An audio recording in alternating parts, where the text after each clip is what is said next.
Next हम बात करने वाले हैं प्रॉपर्टीज़ ऑफ एचपी के बारे में। तो क्या क्या है प्रॉपर्टीज़ ऑफ एचपी, देखिए वन बाय वन। कुछ प्रॉपर्टीज़ तो जब हमने लास्ट लेक्चर में बात की इसकी डेफिनेशन वगैरह वो तो सेम ही है। क्या थी property? T1 T2 T3 Tn अगर एचपी में है तो इसका रेसिप्रोकल यानी 1/T1 1/T2 1/T3 ये होगी एपी। क्लियर? ये तो हमारी डेफिनेशन ही समझ सकते हैं इसको। दूसरा हमारे पास था इसमें nth टर्म का फॉर्मूला Tn। तो Tn का फॉर्मूला था 1/a+n-1 इंटू डी। ये हमारे पास nth टर्म के लिए फॉर्मूला था, जिसमें a जो है वो फर्स्ट टर्म है एपी की, या आप कह सकते हो T1 = 1/a है। इसी तरह से जो d है इसमें वो कॉमन डिफरेंस होगा एपी का ही। क्लियर? ये बात ध्यान में रखनी है। ये जो Tn है ये हमारे पास nth टर्म के लिए फार्मूला है। अगर हमें फाइंड आउट करना है कोई टर्म का नंबर हमें एंड से पता हो, जैसे ये सपोज करो यहाँ पर मैं m टर्म्स ले लेता हूँ। अगर इस सीक्वेंस में m टर्म्स है, total number of terms m है। अगर total number of terms m है, ये रूल एपी के लिए भी, जीपी के लिए भी, एचपी के लिए, सबके लिए एप्लीकेबल होता है। तो अगर हमें कहा जाए nth टर्म फ्रॉम एंड, अगर हमें टर्म का नंबर एंड से nth बता दिया तो उसका नंबर स्टार्टिंग से पता करना हो तो उसके लिए रूल होगा m+1 minus nth term from starting या बिगनिंग। ठीक है, तो टर्म का नंबर हमें एंड से पता है तो उसका हम स्टार्टिंग से बता सकते हैं m+-n। नेक्स्ट प्रॉपर्टी हमारी प्रॉपर्टी नंबर 4। अगर तीन टर्म है ए बी सी, अगर ये एचपी में है, आर इन एचपी, तो ए बी सी में क्या रिलेशन होगा? ये रिलेशन जो है इसको याद रखना है। इसे ये रिलेशन होता है b is equal to A2AC upon A+C। ठीक है, ये रिलेशन किस तरह से बना है? बहुत सिंपल है। देखिए, अगर ए बी सी एचपी में है तो इसका मतलब 1/A 1/B और 1/C ये किस में होने चाहिए? एपी में। और अगर ये तीन टर्म एपी में है तो बाय रूल मिडल टर्म का जो डबल है 2/B is equal to first plus third होना चाहिए 1/A + 1/C। क्लियर? तो इसी को ही सिंप्लीफाई करके ये रिजल्ट बना है। देखिए 2/B is equal to AC, ऊपर आ जाएगा A+C। तो यहाँ से अगर B की वैल्यू फाइंड आउट करें तो 2AC/A+C आ रही है। तो ये रिजल्ट याद रख सकते हैं ऐसे भी, और ऐसे भी लिखना चाहो तो कोई समस्या नहीं। 2/B is equal to 1/A + 1/C। तो ये रिजल्ट है हमारे पास तीन टर्म्स ए बी सी अगर एचपी में हो। तो एक बार जो पुराना रिजल्ट है वो भी यहाँ पे लिख रहा हूँ, थोड़ा सा याद रखने के लिए काम आ जाएगा। तीन टर्म अगर ए बी सी हमें एपी में दे रखे हो तो इस केस में रिलेशन होता है क्या? 2B is equal to A+C। याद रखिएगा, अगर यही term A B C GP में दिए हों तो इनमें रिलेशन होता है B² is equal to AC। और तीन टर्म्स अगर ए बी सी एचपी में दिए हैं तो रिलेशन याद रखिएगा B is equal to 2AC/A+C। ठीक है, ये हमारे पास तीनों के लिए रिजल्ट है जो हम ध्यान रखेंगे। इसके साथ एक रिजल्ट आप कभी कभार वैसे काम आ जाते, कुछ खास ज़्यादा ज़रूरत तो नहीं पड़ती है, ये भी याद रख सकते हो। A-B/B-C की वैल्यू एपी के केस में, जीपी के केस में और एचपी के केस में थोड़ा सिमेट्री सी है इसलिए बता रहा हूँ। A-B/B-C इसकी वैल्यू होती है A/A, या कह सकते हो 1। इसकी वैल्यू A/B जीपी के केस में, और इसकी वैल्यू A/C। ये कुछ नहीं है, आप सिंपल इसको देखेंगे कैंसिल करके, यहाँ से वही सेम रिलेशन बन रहा है। इसको भी क्रॉस मल्टीप्लाई करके देखेंगे तो यही आ जाएगा, B square is equal to AC। इससे भी अगर आप बी की वैल्यू फाइंड आउट करेंगे तो यही आ जाएगी। तो अगर ABC AP में है, GP में है और HP में है, तो ये इन तीनों में जो रिलेशन है जो कॉमनली यूज होता है, इसे ध्यान रखिएगा। चलिए, ये थी प्रॉपर्टी नंबर 4। नेक्स्ट चलते हैं प्रॉपर्टी नंबर 5 में। प्रॉपर्टी नंबर 5 क्या कहती है, देखिए। प्रॉपर्टी नंबर 5 कहती है कि अगर T1, T2, T3 and so on up to Tn HP में है, तो पहली बात, इसकी जो सभी टर्म्स हैं, अगर इसे हम किसी नॉन जीरो कांस्टेंट से मल्टीप्लाई कर दे, KT1, KT2, KT3 and so on up to K times Tn, ये भी HP में होंगी। K मगर ध्यान रखना है जीरो नहीं होना चाहिए, क्योंकि K जीरो होगा तो सारी टर्म जीरो हो जाएंगी, और सारी टर्म जीरो होंगी तो फिर रेसिप्रोकल करके AP नहीं बन पाएगी। ठीक है, रेसिप्रोकल डिफाइन ही नहीं होगा। तो HP के अंदर अगर सभी टर्म्स को किसी कांस्टेंट से मल्टीप्लाई कर दिया जाए, और इसमें डिवाइड वाली बात भी अंडरस्टूड है, इसके साथ ही आ चुकी है। जैसे 2 से मल्टीप्लाई करना है तो K की वैल्यू 2 रख लो, 2 से डिवाइड करना है सभी को तो K की वैल्यू 1/2 ले सकते हैं। अर्थात HP की सभी टर्म्स को किसी कांस्टेंट से मल्टीप्लाई या डिवाइड करो तो वो HP ही रहती है। मगर ये बात सिर्फ मल्टीप्लिकेशन के लिए एप्लीकेबल है। जैसे AP में था, अगर हमारे पास ये AP है Tn, ठीक है, तो इसमें क्या क्या हो सकता था, इसमें सभी टर्म्स में कुछ कांस्टेंट ऐड करने पर भी AP रहती थी, सब्ट्रैक्ट भी कर सकते थे, यानी Tn माइनस K, ये भी AP ही रहती थी। अगर सभी टर्म्स को किसी कांस्टेंट से मल्टीप्लाई कर देते थे या डिवाइड कर देते थे तो भी वो AP ही रहती थी। AP में सबसे ज़्यादा चेंजेस पॉसिबल है, सभी टर्म्स में कुछ ऐड सब्ट्रैक्ट कर सकते हो, कोई कांस्टेंट मल्टीप्लाई कर सकते हो, AP रहती है। GP के केस में क्या था, अगर ये टर्म्स हमारे पास GP में है तो इसके अंदर क्या क्या किया जा सकता था, नॉन जीरो कांस्टेंट से मल्टीप्लाई करने पर वो GP ही रहेगी। ठीक है, ये K नॉन जीरो होना चाहिए तो भी ये GP ही रहेगी। डिवाइड भी कर सकते थे और सभी की पावर भी कुछ कर सकते थे, Tn है यहाँ पे, तो सभी टर्म्स की अगर कोई पावर कर दें यहाँ पे Tn पावर K तो भी ये GP ही रहती है। ये प्रॉपर्टी GP के लिए थी। उसी तरह HP के अंदर सिर्फ आप मल्टीप्लाई या डिवाइड ही कर सकते हैं, कुछ ऐड सब्ट्रैक्ट करेंगे सभी टर्म में या सबकी कुछ पावर करेंगे तो वो HP नहीं रहेगी। ठीक है, हाँ, अगर रेसिप्रोकल करना चाहो तो रेसिप्रोकल कर सकते हो, मगर उस केस में वो बन जाएगी AP। ये तो हमने प्रॉपर्टी नंबर 1 में ही बात की। तो ये जो नंबर है हमारे पास, ये AP में होंगे। क्लियर। अब इसको प्रॉपर्टी को मैंने दोबारा इसलिए लिखा ताकि थर्ड प्रॉपर्टी समझनी आसान हो। अगर ये AP है तो जैसे अगर ये HP है T1, T2, Tn, तो इसमें प्रॉपर्टी होगी कि फर्स्ट टर्म का रेसिप्रोकल और लास्ट टर्म का रेसिप्रोकल, इनका सम सेम होगा। किसके, सेकेंड टर्म का रेसिप्रोकल, यहाँ पे फर्स्ट और लास्ट टर्म का रेसिप्रोकल का सम, सेकेंड और सेकेंड लास्ट टर्म के रेसिप्रोकल का सम, थर्ड और थर्ड टर्म के सेकेंड जो अपने पास ये लास्ट थी, सेकेंड लास्ट, थर्ड और थर्ड लास्ट, 1/Tn-2, इन सब का सम जो है वो इक्वल रहेगा। ये प्रॉपर्टी अपनी AP वाली प्रॉपर्टी से ही आई है, क्योंकि ये टर्म्स अगर HP में है तो ये हो जाएंगी AP में। तो AP की खासियत होती थी फर्स्ट और लास्ट का सम, सेकेंड लास्ट का, थर्ड लास्ट का सम इक्वल होता है, और ट्वाइस ऑफ किसके, 1/मिडल टर्म। मगर ये मिडल टर्म अगर होगी तो ही है, जैसे 5 टर्म्स हैं तो मिडल टर्म मिलेगी, तो उस केस में twice of the middle term आ जाएगा, रेसिप्रोकल ऑफ मिडल टर्म।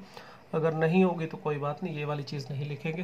ठीक है, तो ये हमारे पास प्रॉपर्टी थी, फिर प्रॉपर्टी नंबर 5। नेक्स्ट देखिए प्रॉपर्टी नंबर 6। प्रॉपर्टी नंबर 6 जो है ये सिर्फ 3 टर्म के लिए है, ध्यान रखिएगा। क्या है ये प्रॉपर्टी, अगर 3 नंबर x, y, z अगर ये किस में है, GP में, सिर्फ 3 नंबर्स के लिए प्रॉपर्टी होल्ड करती है।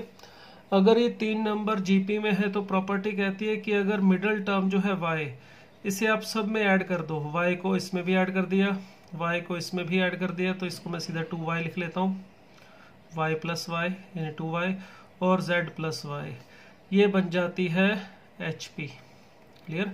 अगर मिडल टर्म को तीनों में ऐड कर दिया जाए, 3 टर्म हो अगर जीपी में, मिडल टर्म तीनों में ऐड कर दी जाए तो ये जो नई 3 टर्म मिलती हैं वो होती हैं एचपी में। क्यों होती है देख सकते हो आप, ए आर स्क्वायर, ये हमारे पास है जीपी, देखिए 3 टर्म्स है, ठीक है। अगर मैं मिडल टर्म यानी कि ए आर ऐड कर दूं दो तीनों में, तो ए प्लस ए आर, ये 2AR मिल जाएगा, और ये AR प्लस AR स्क्वायर ये मिलेगा। अब मैं बोल रहा हूँ कि ये तीनों टर्म जो है, अगर ये जीपी थी तो ये तीनों टर्म किस में है, एचपी में। कैसे पता चलेगा कि एचपी है या नहीं, तो भी आपको एक प्रॉपर्टी लिखवाई, ए बी सी एचपी में कब होंगे, या एक्स वाई जेड कोई भी 3 टर्म है, ए बी सी एचपी के लिए हमारे पास कंडीशन होती है B is equal to 2AC upon A plus C. आप चाहो तो इसको चेक कर सकते हो यहाँ पे। ये जो हमारे पास फर्स्ट टर्म, इसे ए समझो इसे सी समझो, तो मैं इसको फाइंड आउट करता हूँ 2AC का मतलब इन दोनों का प्रोडक्ट, दैट इज ए, यहाँ से देखिए आप कॉमन निकाल सकते हो, इसमें से क्या कॉमन निकल जाएगा, यहाँ से ए और इसमें से भी ए, या इसको ऐसे लिख सकते हो ए इंटू 1 प्लस आर, और ये A into R into 1 plus R. ये तो मैंने क्या किया, फर्स्ट टर्म, ये है थर्ड टर्म AC, और नीचे इसी तरह से A into 1 plus R plus A R into 1 plus R. अब आप इसे सिंप्लीफाई करके देखिए क्या मिलेगा, ऊपर से ऊपर जो नोमिनेटर है वहां पर हमें मिल रहा है 2A square R into 1 plus R, और इसी तरह से देखिए यहाँ पर ये कॉमन निकालने के बाद a इंटू 1 प्लस आर ही मिलेगा, तो a इंटू 1 प्लस आर का होल स्क्वायर यहाँ पर भी था। तो देखिए सिंप्लीफाई करने पर ये 1 प्लस आर का होल स्क्वायर जो है ये कैंसिल आउट हो रहा है, ये हमें एक a से a कैंसिल होके देखिए 2AR यही चीज़ मिल रही है जो मिडल में थी। क्लियर। तो आप चेक कर सकते हैं कि ये जो 2, ये x, इसको आप कुछ नाम देना चाहो x y z p q r, चलो इसे p q r लिख लेता हूँ एक तरह से मैं। तो 2p q r में ये 2q r तो सॉरी हमने पहले से यूज़ कर रखा है, चलो इसको कुछ और लिख लेते हैं, T1 T2 और T3। तो T1 T2 T3 ये जो हमारे पास 3 टर्म थी, ये इस रिलेशन को सेटिस्फाई कर रही है कि 2T1 into T3 upon T1 plus T3 जो है हमारा वो किसके इक्वल आ रहा है, T2 के इक्वल आ रहा है। तो इसका मतलब ये तीनों टर्म्स हमारी HP में होंगी, मगर ये बात सिर्फ 3 के लिए बोल रहे हैं।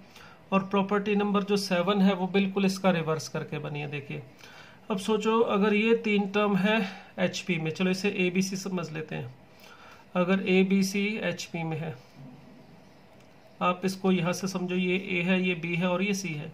अब मुझे इसको यहाँ पर वापस पहुँचाना है, तो क्या करना चाहिए, ये जो मिडल टर्म है 2y, तो इसका हाफ करूंगा तो हो जाएगा y, और y अब मैं तीनों में से, इसका हाफ तीनों में से सब्ट्रैक्ट कर दूं तो वापस यहीं पहुंच जाएंगे। यानी अगर ये 3 टर्म HP में है तो इसका हाफ, मिडल टर्म का हाफ अगर तीनों में सब्ट्रैक्ट कर दूं, यानी b है अगर, तो b/2 इसका हाफ होगा, ये तीनों में सब्ट्रैक्ट कर दूं, यहाँ पर b/2 मिलेगा और यहाँ पर c माइनस b/2 मिलेगा। तो ये अगर HP में थी तो यहाँ पर ये करने से GP बन जानी चाहिए, यानी कि वापस हम कह सकते हैं कि ये बन जाएगी GP। तो अगर 3 टर्म GP में है, x y z GP में है, तो मिडल टर्म को तीनों में ऐड करने से बनती है HP, और 3 टर्म अगर HP में है तो मिडल टर्म का जो हाफ है तीनों में सब्ट्रैक्ट करने से बन जाती है GP। तो ये थी हमारी प्रॉपर्टीज ऑफ HP। चलिए कुछ एग्जांपल्स लेते हैं इसके ऊपर। चलिए देखिए, ये हमारा फर्स्ट एग्जांपल है, क्या है इसमें, इस एग्जांपल में हमें दिया हुआ है x समीशन है n from 0 to infinite an का, यानी कि x इज इक्वल टू है summation n from 0 to infinite an, यानी कि 1 प्लस a स्क्वायर, इसी तरह से इनफाइनाइट तक चलना है। और ये भी बता रखा है कि मोड ऑफ a 1 से छोटा है, अर्थात ये जो इनफाइनाइट GP है इसका कॉमन रेशो जो है वो a है, और a के बारे में बता रखा है, यानी r के बारे में, कॉमन रेशो के बारे में पता है कि वो -1 और 1 के बीच में है। तो इसका मतलब हम इस इनफाइनाइट GP का सम कर सकते हैं, तो ये आ जाएगा 1/1 माइनस a। सिमिलरली y जो दिया हुआ है वो हमें दिया हुआ है summation n from 0 to infinite b power n, इसी तरह से इसे अगर आप फाइंड आउट करो, इसमें भी कंडीशन जो है पूरी है जो इनफाइनाइट जीपी का सम करने के लिए चाहिए, 1/1 माइनस सी आ जाएगा। और z हमें दिया हुआ है summation n from 0 to infinite c power n, तो ये भी हमें चलिए दे रखा है, सिंप्लीफाई फॉर्म में हमने फाइंड आउट कर लिया, 1/1 माइनस p है था यहाँ पे, और ये 1 माइनस सी। अब देखिए हमें ये एक्स वाई जेड दिए हुए थे, तो और इसके बाद ये बोला हुआ है कि ए बी सी किस में है, ए पी में, आर इन ए पी। और हमें पूछा किसके बारे में गया, एक्स वाई जेड के बारे में, कि एक्स वाई जेड किस में होंगे।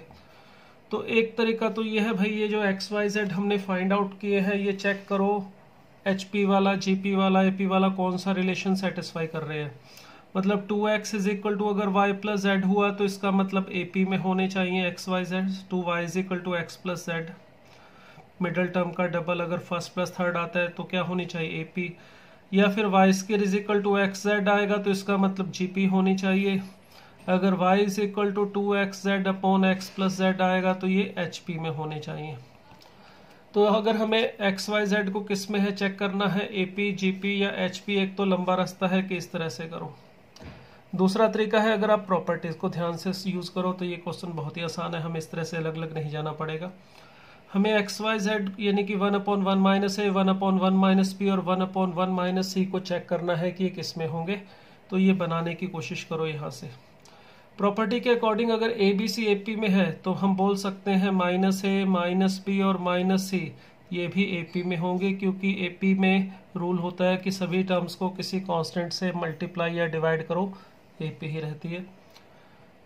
अगर मैं अब यहाँ पे तीनों में 1 ऐड कर दूं तो 1 माइनस बी 1 माइनस सी, ये तीनों टर्म जो हमें मिल रही है ये भी ए पी में होनी चाहिए बाय प्रॉपर्टी। अगर ए पी की सभी टर्म में कोई कांस्टेंट ऐड करो तो भी वो ए पी रहती है। अब अगर ये ए पी है तो इसका जो रेसिप्रोकल होगा 1/1 माइनस बी और 1/1 माइनस सी बाय रूल ये किस में होने चाहिए, एच पी में। तो देखिए ये एक्स वाई और ये था जेड, तो ये किस में आ रहे हैं, एच पी में। तो इस तरह से प्रॉपर्टी का यूज करके हम बता सकते हैं ये नंबर किस में होंगे, ए पी, जी पी या एच पी। ऐसे भी कर सकते थे, मगर इसके लिए आपको सभी चीज़ें अलग अलग पता करनी पड़ेंगी, 2-3 ऑप्शन में से देखना पड़ेगा कौन सा सेटिस्फाई कर रहा है, और इस तरह से हमें आसानी से जल्दी आंसर पता चल जाएगा। क्लियर, उम्मीद है अच्छे से समझ में आ गया होगा। चलिए इसी के जैसे एक और एग्जाम्पल देखते हैं। इस नेक्स्ट एग्जाम्पल में देखिए हमें क्या गिवन है, ए बी सी जी पी में है। क्या गिवन है इसमें, A B C G P, R in G P. और एक चीज हमें दे रखी है, A power X, B power Y और सी पावर जेड ये इक्वल है। ठीक है, ये दो बातें दे रखी हैं, और इसका यूज करके हमें एक्स वाई जेड के बारे में पूछा है कि वो ए पी में होंगे, जी पी में होंगे या फिर एच पी में। तो एक तरीका था वही है हमारा जो अभी आपको बताया, एक्स वाई जेड कौन सा रिलेशन सेटिस्फाई करते हैं वो देखें, या फिर प्रॉपर्टी का यूज करके भी पता किया जा सकता है। तो हमें अगर एक्स वाई जेड को पता करना है तो देखिए पहले तो एक्स वाई जेड पावर में बैठे हैं ऊपर चढ़ के, ए बी सी के सिर के ऊपर, इसे नीचे लाते हैं। इसे नीचे लाने का तरीका होता है लॉग लेने से नीचे आ जाता है। अगर मैं तीनों के साथ लॉग ले लेता हूँ, लॉग आप अपनी मर्जी से किसी भी बेस के साथ ले सकते हैं, कोई फर्क नहीं पड़ता। अगर x is equal to Y हो तो हम log of x is equal to log of y बोल सकते हैं। ठीक है, तो यहाँ पर log लेने से ये हमें log of c power z ऐसे मिल जाएगा। ठीक है, एक बात तो ये ध्यान रखना है कि ऐसे log लिया जा सकता है। दूसरी बात, log की प्रॉपर्टी आपको पता होगी, log of a power n हो या a पावर x हो, कुछ भी हो तो उसको आप आगे ला सकते हो पावर को, इसको ऐसे लिखा जा सकता है। तो इसका मतलब यहाँ लिख सकता हूँ x log a is equal to y log b is equal to z log c।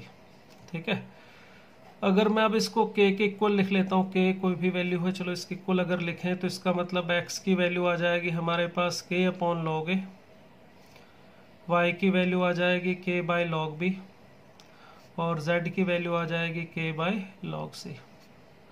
अब देखिए अगर ए बी सी हमें किस में दे रखे हैं, जीपी में, तो बाय प्रॉपर्टी लॉग ए लॉग बी और लॉग सी ये होने चाहिए एपी में। ये हमने जीपी की प्रॉपर्टी पढ़ी थी, एपी जीपी में हमने प्रॉपर्टी जो लिखी थी, अगर सारी टर्म जीपी में हो तो उनका लॉग लेके बन जाती है एपी, और एपी की टर्म को पावर में ले जाए किसी पॉजिटिव नंबर की तो बन जाती है जीपी।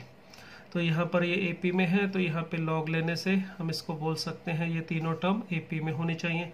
अगर ये एपी में है तो इसका reciprocal 1/log A, 1/log B और 1/log C, ये तीनों टर्म होनी चाहिए HP में। क्लियर? बाय प्रॉपर्टी HP का रेसिप्रोकल AP होगी और AP का रेसिप्रोकल HP। अगर ये HP में है तो हम किसी भी कांस्टेंट से इसको मल्टीप्लाई करें k/log A, k/log B, हम इसे बोल सकते हैं ये किस में होंगे, ये भी HP में होंगे। अगर HP की सभी टर्म्स को किसी कांस्टेंट से मल्टीप्लाई करें तो HP ही रहती है। तो देखिए ये x y z थे हमारे, और ये भी किस में पता चल गया किस में आएंगे, HP में। ठीक है, तो इसका भी आंसर यही होगा HP। तो इस तरह से ये प्रॉपर्टी का यूज़ है, अगर हम करेंगे तो हम बड़ी आसानी से इसको कर सकते हैं। एक और एग्जांपल देखते हैं। देखिए हमें यहाँ पर दे रखा है a² b² और c², ये किस में है, AP में, और ये 3 नंबर है हमारे पास, इसे प्रूव करना है हमने HP में। तो इसको प्रूव करने के लिए देखिए 2 मेथड हैं, दोनों में से जो आपको ठीक लगे आप कर सकते हैं। ठीक है, पहला मेथड क्या है, देखिए अगर a² b² और c² ये हमें AP में दिए हुए हैं तो इसका मतलब इसमें रिलेशन पता है हमें, b² minus a² is equal to c² minus b² है, और ये भी बोल सकते हो 2b² is equal to a² plus c², एक ही बात है। ये तो हमें गिवन है। अब आप इसे समझो x, इसे समझ लीजिए y और इसे समझ लीजिए z।